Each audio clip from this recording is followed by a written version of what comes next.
الحمد لله الذي هدانا سواء الطريق وجعل لنا التوفيق خير رفيق. أما بعد فأعوذ بالله من الشيطان الرجيم. بسم الله الرحمن الرحيم. يا أيها الذين آمنوا اتقوا الله وكونوا مع الصادقين. صدق الله مولانا العظيم وصدق رسوله النبي الأمين المكين المتين الكريم، ونحن على ذلك لمن الشاهدين والشاكرين والحمد لله رب العالمین. آئیے نہایت ہی عقیدت و محبت کے ساتھ دونوں عالم کے مالک و مختار رحمت عالم نور مجسم صلی اللہ تعالی علیہ وسلم کی بارگاہ اقدس میں درود و سلام کا نذران عقیدت پیش کریں اور پڑھے بآواز بلند اللہم صلی علی سیدنا مولانا محمد بارک وسلم صلاۃ و سلام علیک یا رسول اللہ صلی اللہ تعالی علیہ وسلم. ایک بار اور نبی اور آل نبی پر درود پڑھیں. صلی اللہ علی نبی وآلہ صلی اللہ تعالی علیہ وسلم صلاۃ و سلام علیک یا رسول اللہ صلی اللہ تعالی علیہ وسلم. درد و آلام کے مارے ہوئے کیا دیتے ہیں، درد و آلام کے مارے ہوئے کیا دیتے ہیں، ہم تو بس ان کی نگاہوں کو دعا دیتے ہیں، ہم تو بس ان کی نگاہوں کو دعا دیتے ہیں.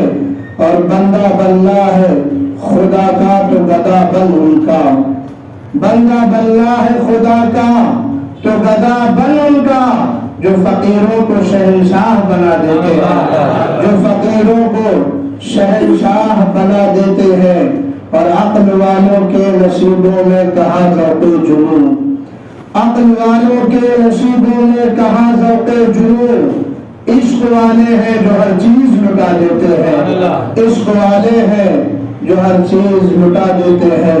درود پاک پڑھیں اللہم صلی علی سیدنا مولانا محمد بارک وسلم صلاۃ و سلام علیک یا رسول اللہ صلی اللہ تعالی علیہ وسلم.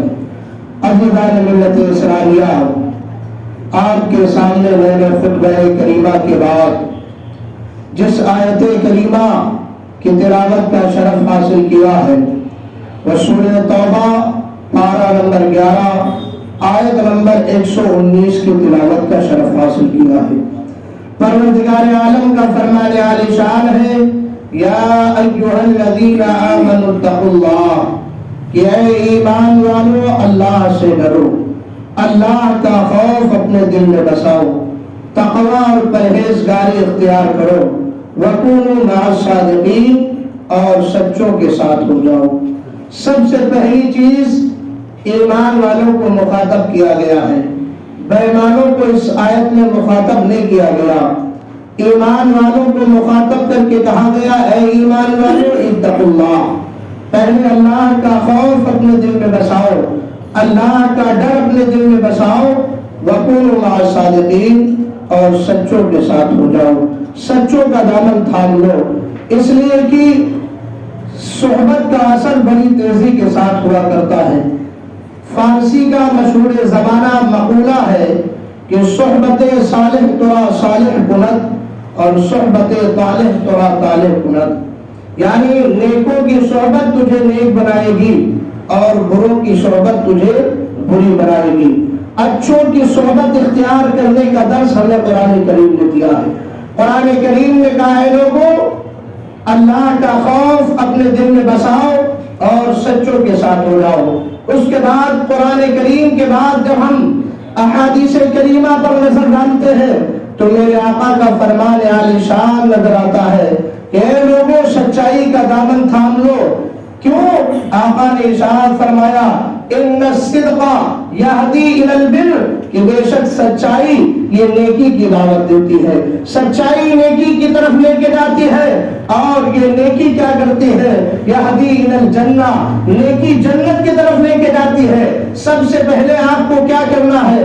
سچائی کا دامن تھامنا ہے. جب سچائی کا آپ نے دامن تھاما تو یہ یہ سچائی آپ کو نیکی کی طرف لے کے جائے گی، اور اس کے بعد جب آپ نیکی کے خوکر ہو جائیں گے، نیکیاں کرنے کے عادی ہو جائیں گے، تو یہی نیکی آپ کو جنت کی طرف لے جائے گی۔ اور میرے آقا ارشاد فرماتے ہیں کہ بندہ سچ بولتا رہتا ہے یہاں تک کہ اللہ کی بارگاہ میں اسے صدیق لکھ دیا جاتا ہے۔ سبحان اللہ۔ یعنی بندہ جب سچائی کا دامن تھامتا ہے تو وہ نیکیوں کے دامن سے وابستہ ہو جاتا ہے، پھر اس کے بعد وہ نیکی کر کے جنت کا سودا کر لیا کرتا ہے، جنت کا حقدار بن جایا کرتا ہے، اور جب وہ جنت کا حقدار بن جاتا ہے تو میرے آقا ارشاد فرماتے ہیں پھر وہ اللہ کے نزدیک صدیق لکھ دیا جاتا ہے۔ قرآن نے اسی کو تو کہا ہے وَكُونُوا مَعَ الصَّادِقِينَ کی سچوں کا دامن تھام لو۔ آپ بھی سچے بن سکتے ہیں، کوئی ضروری نہیں ہے کہ کوئی عالم یا مفتی ہی سچا ہو، ہر مومن کو سچا ہونا ضروری ہے، اور جھوٹ سے پرہیز کرنا ضروری ہے۔ اسی حدیث پاک کا اگلا جملہ ہے، میرے آقا ارشاد فرماتے ہیں کہ جھوٹ سے بچو، اس لیے کہ جھوٹ یہ برائی کی طرف لے کے جاتا ہے، اور برائی یہ جہنم کی طرف لے کے جاتی ہے، اور جہنم کی آگ اس کا انتظار کرتی ہوئی نظر آتی ہے۔ میرے آقا ارشاد فرماتے ہیں بندہ جھوٹ بولتا رہتا ہے یہاں تک کہ وہ اللہ کے نزدیک کذاب لکھ لیا جاتا ہے۔ جانتے ہیں کذابین کا کیا معاملہ ہے کہ نہ ان کی گواہی قبول ہوتی ہے شریعت اسلامیہ میں، اور نہ ان کی زبان کے کہی ہوئی کسی بات کا اعتبار ہوتا ہے، بلکہ آؤ قرآن کریم کا اعلان سنا دو۔ پروردگار عالم نے قرآن کریم کے اندر صاف صاف اعلان فرما دیا لعنت اللہ علی الکاذبین، کہ اللہ کی لعنت ہے جھوٹے لوگوں پر۔ آج دیکھیں جب سے یہ موبائل وجود کے اندر آیا ہے لوگ جھوٹ بولنے کے اتنے عادی ہو گئے ہیں، بیٹھے فلاں جگہ کسی کا فون آیا جھوٹ بول دیا کہ میں یہاں ہوں، اور پھر کوئی کام یہ کر رہے ہیں فون آیا جھوٹ بول دیے۔ اس موبائل نے جھوٹ کو بہت فروغ دیا ہے، یاد رکھنا موبائل پہ جھوٹ بولنا بھی حرام ہے۔ آپ کو میں بتاؤ میرے آقا صلی اللہ تعالیٰ علیہ وسلم نے ارشاد فرمایا کہ بندہ اس وقت تک کامل مومن ہو ہی نہیں سکتا جب تک کہ وہ لوگوں کے ہنسانے اور مذاق میں بھی جھوٹ بولنا نہ چھوڑ دے۔ آج کیا کرتے ہیں؟ مذاق کر رہا تھا، جھوٹ بولنے کے مذاق کر رہا تھا۔ سنو پیارے، مذاق میں بھی جھوٹ بولنا حرام ہے، اور لوگوں کو ہنسانے کے لیے قسم قسم کی باتیں گڑھ لینا اور ان کو تیل مرچا مسالہ لگا کے بتانا، جھوٹ کا سہارا لینا یہ حرام ہے۔ اور ایسے لوگوں کے لیے میرا آقا نے ارشاد فرمایا کہ بندہ اس وقت تک کامل مومن نہیں ہو سکتا جب تک کہ وہ ہنسی مذاق میں بھی لوگوں سے جھوٹ بولنا نہ چھوڑ دے۔ اس لیے اس جو ہے برائی سے آپ اپنے آپ کو دور کیجیے، اس لیے کہ یہ برائی بڑی تیزی کے ساتھ ہمارے معاشرے میں پھیل گئی ہے۔ حد تو یہ ہے کہ آج بندہ جھوٹ بولنے کو عیب سمجھ نہیں رہا، حد تو یہ ہے کہ بندہ جھوٹ بولنے کو گناہ بھی نہیں سمجھ رہا، حالانکہ قرآن کریم کے اندر جھوٹ بولنے کو گناہ صغیرہ گناہ کبیرہ شمار کیا گیا ہے۔ اللہ کی لعنت بھیجی گئی ان لوگوں پر جو جھوٹ بولتے ہیں۔ اے مسلمانوں، تمہارا شیوا یہ نہیں ہے کہ تم جھوٹ بولو، مومن کامل وہ ہوا کرتا ہے جو جھوٹ سے نفرت اور سچائی کا دامن تھام لیتا ہے۔ بندہ جب سچائی کا دامن تھامتا ہے تو پروردگار عالم کا اعلان آ جاتا ہے وَكُونُوا مَعَ الصَّادِقِينَ، کہ میرے جس بندے نے سچائی کا دامن تھاما ہے تم اس کا ساتھ اختیار کر لو۔ صحبت یہ بڑی عظیم چیز ہے، آپ اچھوں کی صحبت اختیار کریں گے اچھے بن جائیں گے، آپ بروں کی صحبت اختیار کریں گے برے بن جائیں گے۔ حدیث پاک میں ہے جس کا مفہوم میں آپ کے سامنے بتاؤں، میرے آقا نے ارشاد فرمایا اے لوگوں سنو، تم سچائی کا دامن تھام لو، برائی سے دور ہو جاؤ، اور اس لیے کہ مثال کے طور پر سمجھایا گیا ہے آپ جو ہے سچے کے ساتھ رہو گے تو خود بخود آپ کی عادت بن جائے گی۔ جب سامنے والے کو دیکھو گے کہ کسی مصیبت میں گرفتار ہے، پریشانی میں گرفتار ہے، اس کے باوجود جھوٹ نہیں بول رہا ہے، سچائی کا دامن تھامے ہوئے ہے، تو آپ کے دل میں بھی یہ تمنا پیدا ہوگی، آپ کے دل میں بھی یہ جذبہ آئے گا کہ کیوں نہ ہم بھی اسی کی طرح ہو جائے اور سچائی کا دامن تھام لیں۔ اسی طرح جب آپ جھوٹے کے ساتھ رہو گے کہ بات بات میں جھوٹ بولتا ہوا نظر آئے گا، بات بات میں لوگوں کے ساتھ غداری کرتا ہوا نظر آئے گا، بات بات میں لوگوں کے دھوکہ دیتا ہوا نظر آئے گا، آپ کے دل میں بھی جذبہ ہوگا کہ یہ بندہ جب جھوٹ بول رہا ہے تو چلو میں بھی تو اس کا دوست ہوں، دل میں یہ 100 بار جھوٹ بولتا ہے تو کم سے کم میں 10 بار ہی بول دوں۔ اسی لیے کہا گیا ہے صحبت صالح ترا صالح کنن، صحبت طالح ترا طالح کنن، یعنی نیکوں کی صحبت اختیار کرو گے تو نیک بن جاؤ گے، بروں کی صحبت اختیار کرو گے تو برے بن جاؤ گے۔ قرآن کریم میں ہمیں کہا گیا ہے کہ نیکوں کی صحبت اختیار کرو، سچوں کے دامن کو تھام لو، عجیب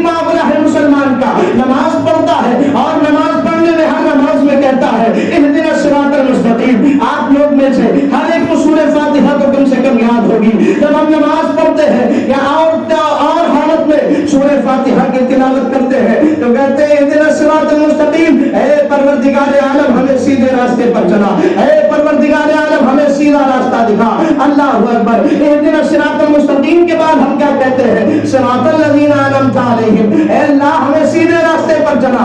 صراط الذین انعمت علیہم، ان لوگوں کے راستے پر چلا جس پر تو نے انعام عطا فرمایا ہے. آپ سورہ فاتحہ پڑھتے ہیں، اس کا ترجمہ بھی کبھی پڑھ لیا کریں. اہدنا الصراط المستقیم پہلے ہم کہتے ہیں کہ اللہ ہمیں سیدھے لوگوں کے راستے پر چلا، پھر کہتے ہیں ایسے ویسے نہیں بلکہ صراط الذین انعمت علیہم، ان لوگوں کے راستے پر چلا جن پر تو نے انعام عطا فرمایا ہے. ہم نے قرآن سے سوال کیا، اے قرآن تو نے یہ تو درس دے دیا کہ یہ دعا مانگا کرو کہ اہدنا الصراط المستقیم، سیدھے راستے، سیدھے لوگوں کے راستے پر چلا، سیدھا راستہ دکھا اور ان لوگوں کے راستے پر چلا جن پر تو نے انعام عطا فرمایا ہے. قرآن ذرا یہ بھی تو بتا دے کہ وہ لوگ ہیں کون جن پر تو اللہ نے انعام عطا فرمایا ہے. وہ کون سی جماعت ہے جن جو اللہ کے محبوب ہے اور اللہ نے ان پر انعام و اکرام، ان کو انعام و اکرام سے نوازا ہے. تو قرآن نے کہا آگے پڑھو، سورہ نساء کو اٹھا کے پڑھو. سورہ نساء 5ویں پارے کے اندر صاف صاف اعلان فرما دیا کہ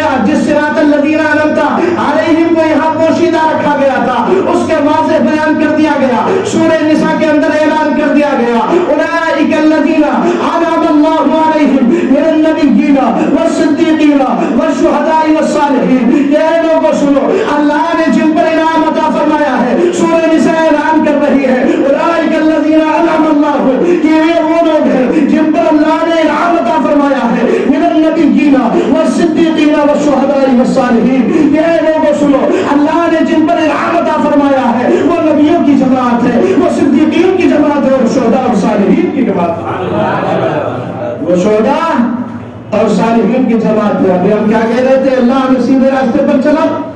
اے اللہ ہمیں ان لوگوں کے راستے پر چلا جن پر تو نے انعام عطا فرمایا ہے. لیکن ہمیں معلوم نہیں تھا کہ کون لوگ ہیں جن پر اللہ نے انعام عطا فرمایا ہے. تو سورہ نساء 5ویں پارے میں جب پہنچے تو وہاں اعلان کر دیا گیا اولئک الذین انعم اللہ، اے لوگوں سنو، یہ وہ لوگ ہیں جن پر اللہ نے انعام عطا فرمایا ہے. کون لوگ ہیں؟ بتا دیا گیا من النبیین والصدیقین والشہداء والصالحین، یعنی انبیاء کرام پر اللہ کا انعام نازل ہوا ہے، صدیقین پر اللہ کا انعام نازل ہوا ہے، شہداء اور صالحین پر انعام نازل ہوا ہے. ہم نے کہا انعام ان پر نازل ہوا ہے تو ہمیں اور کیا کرنا چاہیے؟ کہا آگے پڑھو. جب ہم آگے پڑھتے پڑھتے 5ویں پارے سے 11ویں پارے میں پہنچتے ہیں اور سورہ توبہ کی تلاوت کرتے ہیں تو وہاں اللہ نے اعلان فرما دیا یا ایھا الذین آمنوا اتقوا اللہ وکونوا مع الصادقین، کہ میں نے جن صدیقین پر انعام عطا فرمایا ہے، اے لوگوں تم اللہ کا ڈر اپنے دل میں بسا لو اور صدیقین کے دامن کو تھام لو. کیا کہا گیا کہ اے لوگوں اللہ کا خوف اپنے دل میں بساؤ اور صدیقین کا دامن تھام لو. صدیقین کا دامن تم نے تھاما، سچوں کے دامن کو تم نے تھاما، تم دنیا میں بھی کامیاب نظر آؤ گے، آخرت میں بھی کامیاب نظر آؤ گے. مجھے کوئی ایک ایسی مثال لا کے دکھا دے کہ کوئی بندہ سچ بولتا ہو اور کبھی کسی کے سامنے ذلیل و رسوا ہوا ہو. بلکہ میں ہزاروں سینکڑوں مثالیں آپ کو دکھا سکتا ہوں کہ بندہ جھوٹ بولتا ہے تو کبھی تنہائی میں ذلیل و رسوا ہوتا ہے اور کبھی مجمع عام کے اندر ذلیل و رسوا ہو جاتا ہے. اس لیے اگر ذلت و رسوائی سے بچنا چاہتے ہو، اپنی عزت کی حفاظت کرنا چاہتے ہو تو جھوٹ بولنا چھوڑو اور سچائی کے دامن کو تھام لو. سچے بن جاؤ، تم پر ابھی اللہ کا انعام نازل ہوگا. عزیزان ملت اسلامیہ، یہ صحبت جو ہوتی ہے یہ بڑی کام کی چیز ہوتی ہے. میں آپ کو ایک مثال کے ذریعے سے سمجھاؤں کہ آپ نے کبھی جو ہے بھٹی دیکھا ہے یا نہیں دیکھا ہے، جہاں کوئلے سے جو ہے چیزوں کو گرم کیا جاتا ہے، یا جہاں پر آپ نے دیکھا ہوگا کہ جو لوگ جو ہے چھری چاقو وغیرہ کو جو ہے دھار تیز کرتے ہیں، وہ بھٹی کو جب گرم کرتے ہیں، آپ بتائیے آپ ان کے پاس کھڑے ہوں گے تو آپ کو کیا ملے گا؟ یا تو یہ ملے گا کہ آپ کو بھٹی کی گرماہٹ سے آپ کے جسم میں پسینہ پسینہ ہو جائے گا، یہ تکلیف آپ کو ملے گی. یا آپ تھوڑی دوری بنا کے اختیار کریں گے تو بھٹی سے نکلنے والی چنگاری آپ کے کپڑوں کو خراب کر سکتی ہے. اور دور ہٹ جائیں گے کہ آپ جو ہے اس کی گرمی سے بھی بچ سکتے ہیں، اور دور ہٹے تو اس کی چنگاری سے بچ سکتے ہیں. لیکن ذرا یہ بتاؤ کہ آپ دور ہٹنے کے بعد اس کے دھواں سے بچ سکتے ہیں؟ اس کا دھواں تو بہت دور تک پھیلتا ہے. پتا چلا کہ جب آپ کسی بھٹی والے کے پاس گئے، کچھ کرے نہ کرے وہ آپ کو تکلیف ضرور پہنچے گی. یا تو اس کی بھٹی سے آپ کو گرمی لگے گی، یا تو اس کی بھٹی سے نکلنے والی چنگاری آپ کے کپڑے کو خراب کر دے گی، یا پھر اس کے بھٹی سے نکلنے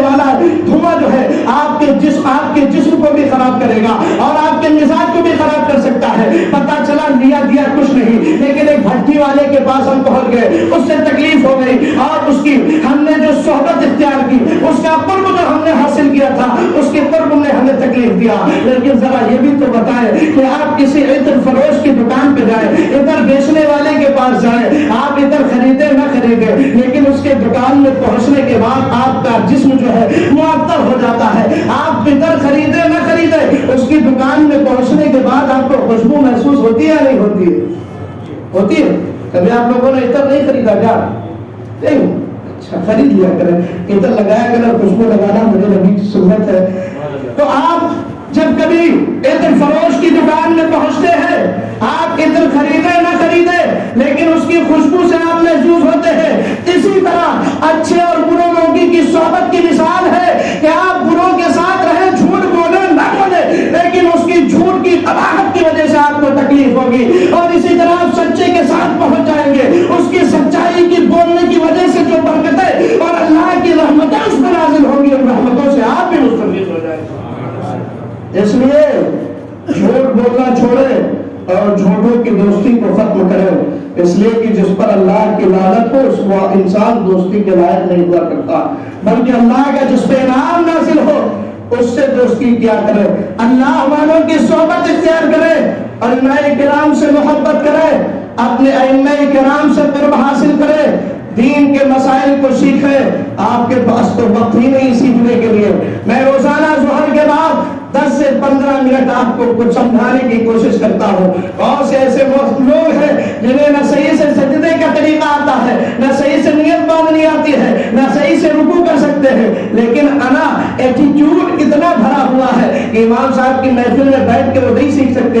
الحمدللہ میں تو صرف مسائل کو دیکھ کے کتاب میں نہیں بتاتا ہوں, بلکہ پریکٹیکل کر کے کھڑے ہو کے بیٹھ کے سجدہ کرنا, رکوع کرنا, وضو کرنا سکھاتا ہوں. یہ آپ کی قسمت ہے, سیکھنا چاہے یا نہ سیکھنا چاہے دین کو آپ سیکھیں. اس لیے کہ دین کو سیکھنے کی کوئی عمر نہیں ہوتی, اور یہ اسی وقت آپ کو ملے گا جب آپ علماء کی صحبت اختیار کریں گے. بہت سے لوگ گوگل کا سہارا لیتے ہیں. ارے یہ گوگل اگر سہارا دینے والا ہوتا, سوشل میڈیا اور انٹرنیٹ کے ذریعے سے جو پوسٹیں آتی ہیں انہیں کو پڑھ کر کے مفتی بننا شروع کر دیتے ہیں. یاد رکھنا مسلمانوں, سب سے پہلے آپ کو یہ دیکھنا ہے کہ دین جس سے سیکھ رہے ہیں وہ دیندار ہے یا نہیں ہے. دین سکھانے والا اگر بددین بدعقیدہ ہوگا تو آپ کو بددین اور بدعقیدہ بنا دے گا, اور اگر دین سیکھنے والا صحیح سنی صحیح العقیدہ ہوگا تو وہ آپ کو عاشق مصطفیٰ بنا دے گا. اس لیے انٹرنیٹ اور سوشل میڈیا پہ مفتی نہ بنے,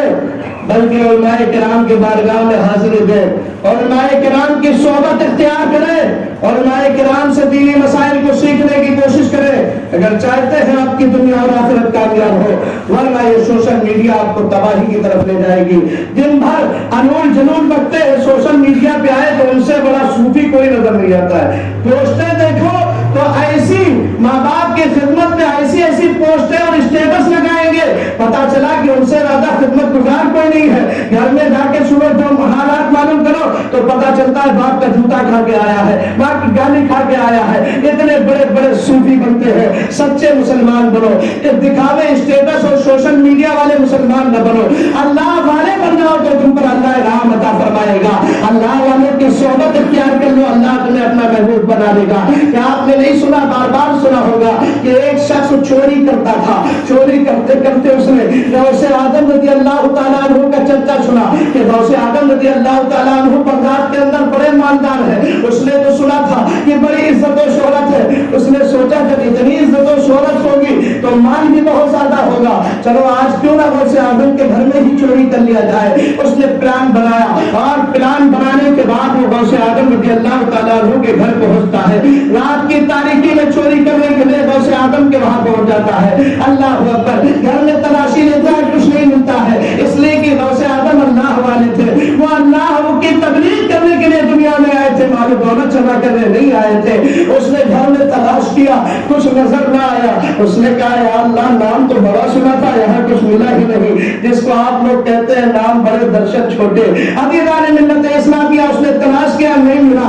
اب وہ بھاگ کے جب واپس جانے لگا, غوث آدم رضی اللہ تعالیٰ عنہ بیدار ہوتے ہیں اور اپنی ولایت کی جمالت والی نظر اس پہ ڈال دیتے ہیں. اس کی آنکھ کی بیماری ختم ہو جاتی ہے. وہ بھاگ کے جو ہے دروازے سے باہر جانا چاہ رہا تھا, لیکن آنکھ کی گرائی اس کی ختم ہو گئی، اب اسے دروازہ یا کوئی چیز نظر نہیں آ رہی ہے، اس نے اپنی جان بچانے کے لیے گھر کے ایک کونے میں پناہ اختیار کر لی۔ رات کی تاریکی میں وہ یہ دعائی کر رہا تھا کہ اے اللہ آج جو ہے ہمیں جو ہے بچا لے، آج کے بعد چوری نہیں کروں گا، اے اللہ کسی طرح آج میں یہاں سے بچ کے نکل جاؤں، آج کے بعد میں اس گناہ سے دور ہو جاؤں گا۔ وہ اپنا پلان بنا رہا تھا۔ ادھر معاملہ یہ تھا کہ حضرت خضر علیہ السلام جو ہے غوث اعظم رضی اللہ تعالیٰ عنہ کی بارگاہ میں حاضر ہوتے ہیں اور ارشاد فرماتے ہیں کہ فلاں ایریا کے کتب کا انتقال ہو گیا ہے، آپ ایک کتب کی ضرورت ہے، وہاں کتب بھیج دیجیے۔ غوث اعظم رضی اللہ تعالیٰ عنہ نے ارشاد فرمایا رات کی تاریکی ہے، صبح آئیے گا، میں آپ کے ساتھ کتب بھیج دوں گا۔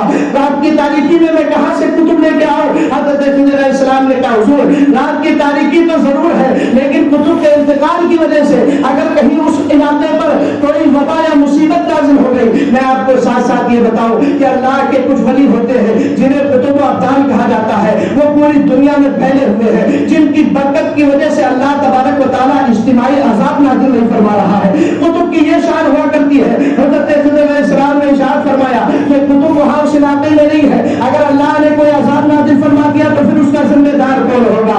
جب انہوں نے یہ بات کہی تو میرے غوث اعظم نے ارشاد فرمایا جاؤ فلاں کونے میں قطب صاحب بیٹھے ان کو لے کر چلے جاؤ۔ حضرت خضر علیہ السلام اس چور کو ہاتھ پکڑتے اور لے کے جانے لگتے ہیں۔ میرے قاتل وہ بندہ وہ چور جو تھا وہ غوث اعظم کی بارگاہ میں حاضر ہوتا ہے اور کہتا حضور معاف کر دے، مجھ سے بڑی غلطی ہوئی ہے، میں کوئی قطب نہیں ہوں، میں کوئی ولی نہیں ہوں، میں تو آپ کے گھر میں چوری کرنے آیا تھا، میں چور ہوں، مجھے مت بھیجیے۔ چور آدمی کیسے قطب بن سکتا ہے؟ میرے غوث اعظم نے اب ولایت بڑی محبت بڑی نگاہ ڈالی اور ارشاد فرمایا کہ شخص سن لے، وہ اور بات تھی جب تو چوری کیا کرتا تھا اور غوث اعظم کے گھر میں کوئی آ جائے وہ خالی ہاتھ نہیں جایا کرتا ہے، تیرا چوری کا زمانہ الگ تھا، اب جا تجھ پہ میں نے نظر محبت ڈال دی ہے، اللہ نے تیرے گناہوں کو معاف فرما کے تجھے ہی قطب بنا دیا۔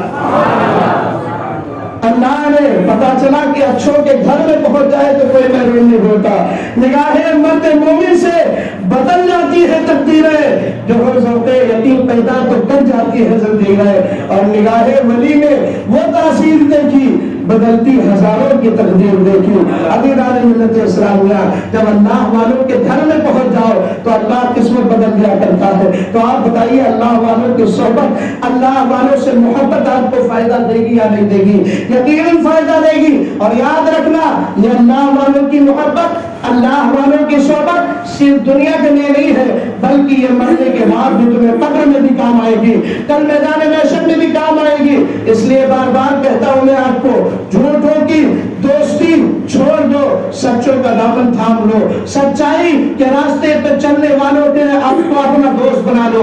یہ دوستی تمہیں دنیا میں بھی کام آئے گی، آخرت میں بھی کام آئے گی، اس لیے کہ جو اولیاء کرام سے، علماء کرام سے، صدیقین اور صالحین سے محبت کرتے ہیں، اللہ نے یہ نام عطا فرماتا ہے کہ اگر وہ گنہگار بھی ہو تو اپنے ولی کی محبت میں اللہ ان کے گناہوں کو معاف فرما دیتا ہے۔ آؤ میں آپ کو بتاؤں المنفوس کے اندر اس چیز کو ذکر کیا گیا ہے۔ اعلیٰ حضرت علیہ رحمت و رضوان جو ہے علماء اور صالحین کی صحبت پر نظر ڈالتے ہوئے ارشاد فرماتے ہیں کہ اے لوگوں سنو، ایک جگہ تھا، ایک ایسی جگہ تھی جہاں پر جو ہے ایک شخص کا انتقال ہوا اور اس کو دفنانے کے لیے لوگ جو ہے قبرستان میں قبر کھودنے کے لیے گئے۔ ہوتا یہ ہے یہاں تو روز ہر سال 6 مہینے پہ پلٹی ہوا کرتی ہے، لیکن گاؤں وغیرہ میں جو قبرستان ہے وہاں سالوں سال نمبر نہیں آتا ہے۔ تو گاؤں کے لوگوں نے دیکھا کہ ایک برابر زمین تھی، سوچا کہ یہیں پر چلو اپنے جو مرنے والے کو دفن کرنے کے لیے یہیں قبر کھودی جائے۔ چنانچہ ان لوگوں نے جب قبر کھودنا شروع کیا تو وہاں اندر ایک قبر نکلتی ہے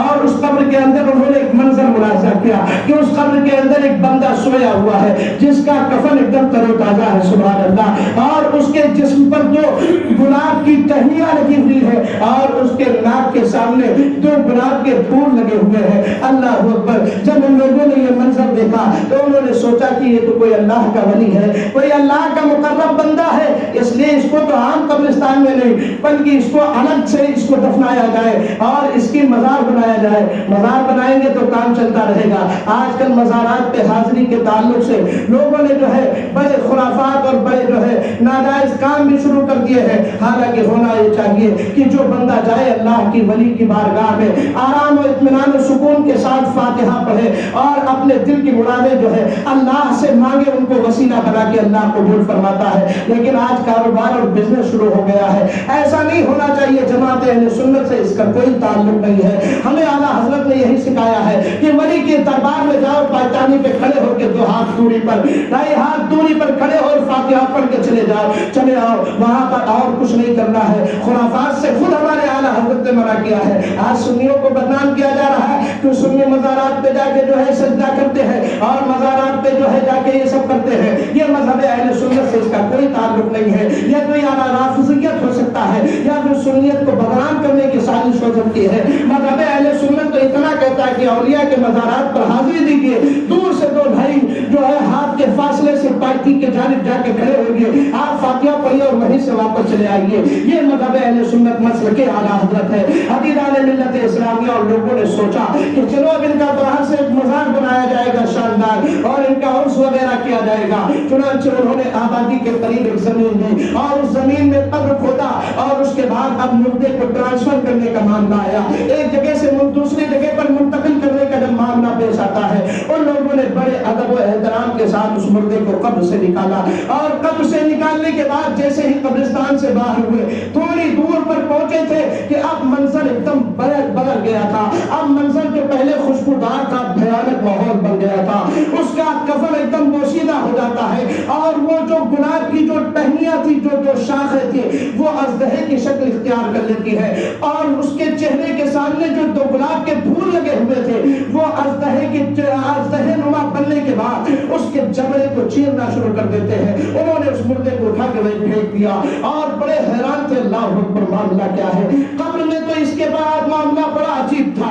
اس کا جو ہے کفن خوشبودار تھا اور اس کا کفن ایک دم تر تازہ تھا. قبر سے باہر نکال کے جیسے ہی قبرستان سے باہر آئے ہیں, اس کا جو ہے کفن بھی پھٹ چکا ہے. اس کے اوپر گلاب کی جو ٹہنیاں تھی وہ اژدہے کی شکل اختیار کر چکی ہے. انہوں نے مردے کو اٹھا کے پھینک دیا اور حیران تھے کہ اللہ معاملہ کیا ہے. اسی درمیان انہوں نے دیکھا کہ ایک اللہ کے ولی کا ادھر سے گزر ہوا جو صاحب کشف و کرامت تھے. صاحب کشف اس کو کہتے ہیں کہ جو نگاہوں کو بند کرتے ہیں دیدار کے لیے, اپنی نگاہوں کو بند کرتے ہیں اور اللہ کی عطا کردہ قوت سے وہ ساری چیزیں دیکھ لیا کرتے ہیں. سبحان اللہ. انہوں نے ان کی بارگاہ میں عریضہ پیش کیا, حضور معاملہ ایسا ہے کہ ہم نے ایک مردے کو دفنانے کے لیے قبر کھودا تھا, اس میں یہ تر و تازہ جو ہے مردہ ملا. ہم نے سوچا کہ اللہ کا ولی ہے, اس کا الگ سے مزار بنایا جائے گا اور جو ہے اس کو دفن یہاں سے لے کے ہم وہاں اس جگہ دفن کرنے کے لیے جا رہے تھے. راستے میں ایسا معاملہ پیش آ گیا. معاملہ کیا ہے, اس اللہ کے ولی نے کہا تھوڑا ہمیں موقع دیجیے اور قبر کے پاس جس قبر سے اس کو نکالا ہے اس قبر کے پاس ہمیں لے چلیے. چنانچہ وہ لوگ اللہ کے اس ولی کو اس قبر کے پاس لے کے جاتے ہیں اور قبر کے پاس پہنچنے کے بعد اللہ کے وہ ولی مراقبے میں بیٹھ جاتے ہیں اور کشف کے ذریعے سے معلوم کرتے ہیں کہ اللہ اکبر معاملہ دوسرا تھا.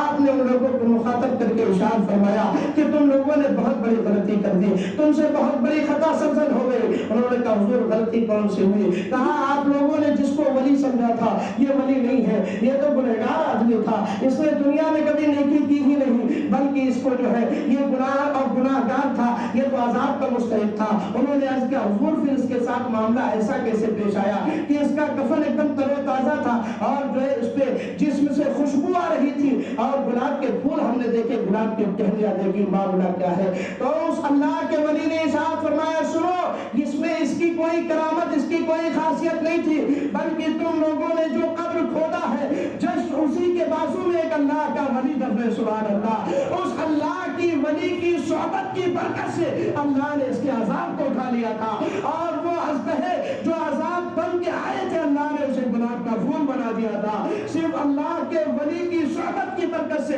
اسے یہ نام عطا فرمایا گیا تھا.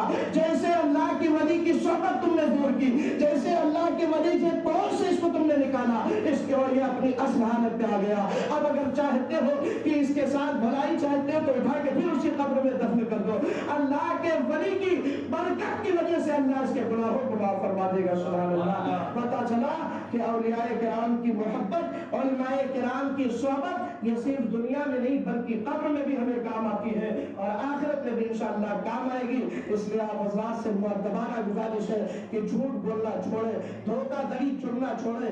آج بڑا عجیب معاملہ ہے کہ مسلمان جھوٹ بھی بول رہا ہے، سود خوری بھی کر رہا ہے، شراب نوشی بھی کر رہا ہے۔ یاد رکھنا صرف سود کھانا، یہ کتے کا گوشت کھانا حرام نہیں ہے، بلکہ جو سود سے جو کما کے پیسے لاتے ہو نا اس سے بکرا اور مرغا کھانا بھی حرام ہے۔ جس طرح کتے کا گوشت کھانا شریعت اسلامیہ کے اندر حرام ہے، اسی طرح سود کے پیسوں سے بکرا اور مرغا کھانا بھی حرام ہے۔ اس لیے باز آ جاؤ اپنی سود خوری سے، باز آ جاؤ زنا کاری سے، باز آ جاؤ شراب نوشی سے، باز آ جاؤ جھوٹ اور